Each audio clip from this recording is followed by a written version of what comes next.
What's up, Team Be Juicy? Happy Sunday and happy last day of our first week of our 8-week journey challenge. I wanted to make this quick video to go over our daily caloric needs and how to calculate your protein, carbs, and fats. I was not able to meet with a lot of you this week. It's been a crazy week, and that's okay. You are always able to meet with any other trainer or coach in the gym when you're there. If you have questions, they will always help you. But I quickly wanted to go over this video so that you have it and you can rewatch it and know how to calculate those daily caloric needs. Hey guys, we are going to go over the InBody and how you read the InBody. If you did not have a chance to go over it with me this week, I'm going to use mine as an example. So first and foremost, here under the muscle fat analysis, we've got these three numbers here. The darker little bar here in the middle is the average range of someone your age, height, and weight. So we want to typically see our bars in the middle of these two markers in that kind of middle 100 percentile.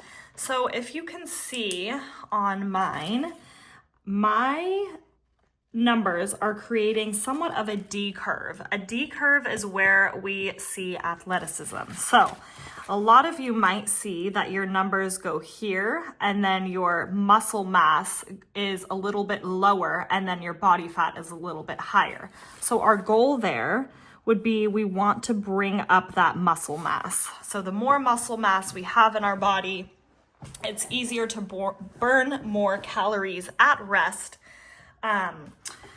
And then the second number we are going to look at on here that is going to be super important for calculating how many calories you eat in a day is your basal metabolic rate. So your basal metabolic rate is how many calories you burn in a day just by existing. So my number is 1454. So we are going to calculate our TEE, which is our total energy expenditure. So I'm going to write that down. Total energy expenditure. And that is our TEE. So our TEE is how many calories we're burning in a day by using our basal metabolic rate. We're also adding in our calories that we're burning at rest. So that's our NEAT. NEAT is how many calories we burn at rest, just existing, doing things like steps, moving our arms, sitting in a chair, opening up the cupboard. They're how many calories we reach or we are burning by just doing daily movements. Another thing that factors into our TEE is our EAT.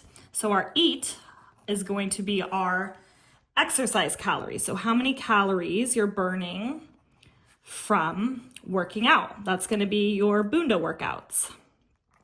For working out, I will write on here how many calories you're burning. Calories you're burning just from existing or your steps in a day from non-exercise movements. So these are not exercise calories. These are just daily movements you do. And then that final thing that we are adding in to get our TEE is called our TEF. So our TEF is the thermic effect of food. And that is how many calories our body burns just by digesting the food that we eat. So the thermic effect of food. So how do you get these numbers for yourself? Well, let me tell you. I'm going to use mine as an example. So on your InBodies, on that right-hand side of your paper, you see your basal metabolic rate. So for me, that's 1454.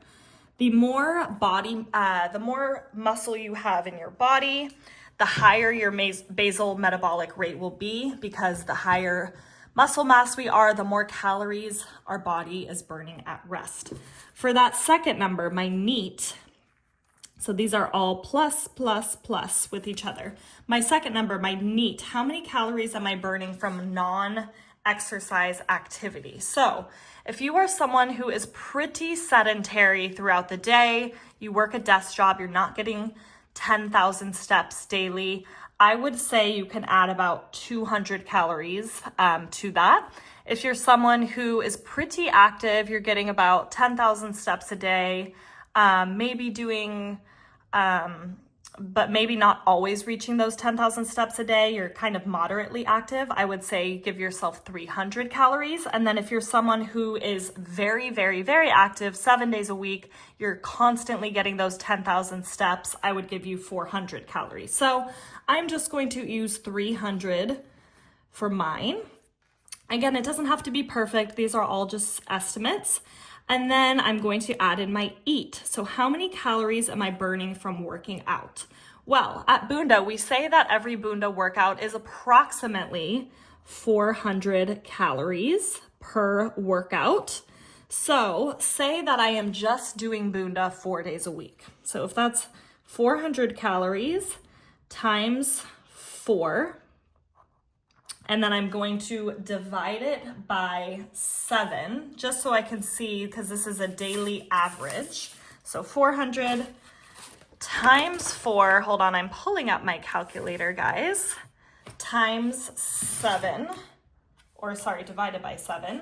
And your number might be different. So if you work out at Boonda 5 days a week, you are going to multiply 400 calories times 5, and then you're going to divide that by 7 just to get that daily average.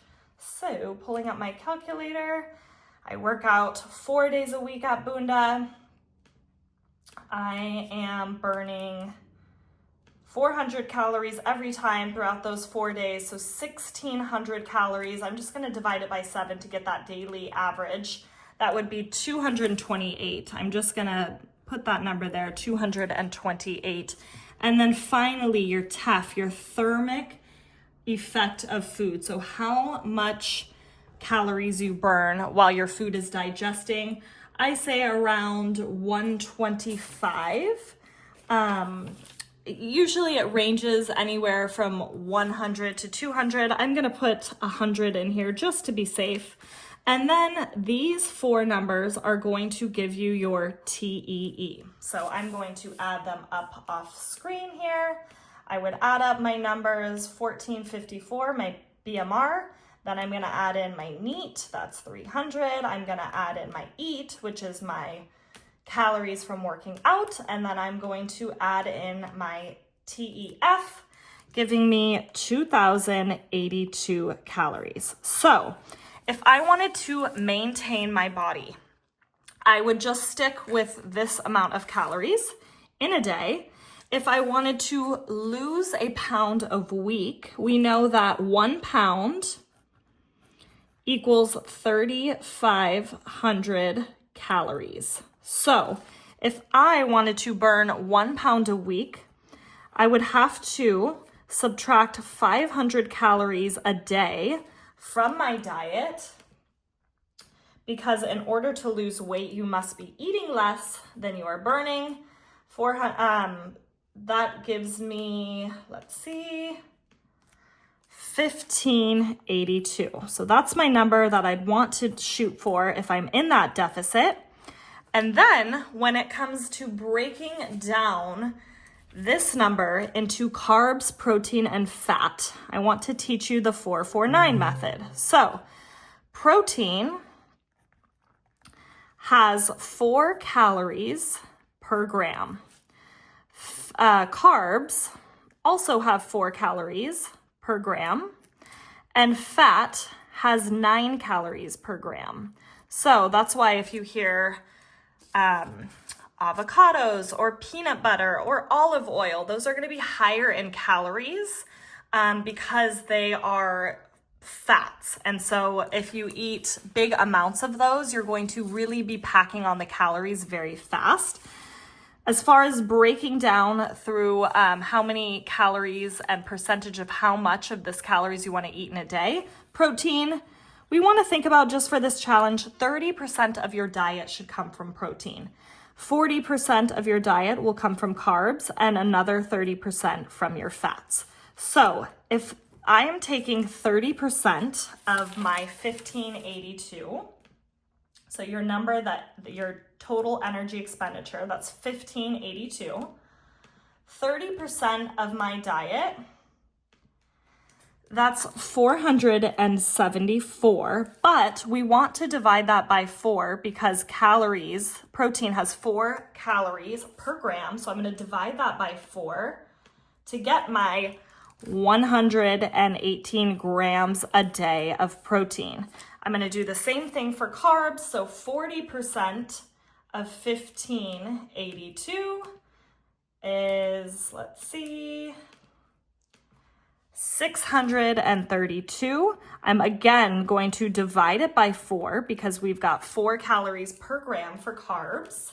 And that gets me at 158 grams. And then finally for our fats, same thing. 30% of that number, we're 474, but this time we're dividing it by 9 because our fats are 9 calories per gram. So with our grams per day for fat, we want to aim for, or I would want to aim for, around 52 grams. This is how you get your 3 numbers. So this would be my protein goals in a day. This would be my carbs goal in a day, and this would be my fat goal in a day. Again, these numbers are going to be different than for everyone. They all depend on your specific BMR, your NEAT, your EAT, and your TEF, your thermic effect of food. Once you have these numbers, this is when you can start reading those food labels or start Googling how many grams of protein are in an egg. I know off the top of my head, it's typically around 6 grams of protein. So if I'm eating 3 eggs in the morning, that only gets me to about 18 grams of protein. I still have 100 grams to go. Don't worry this week so much about our carbs and fats. I really just want you focusing on that protein goal. But if you have questions, let me know and I will help you out.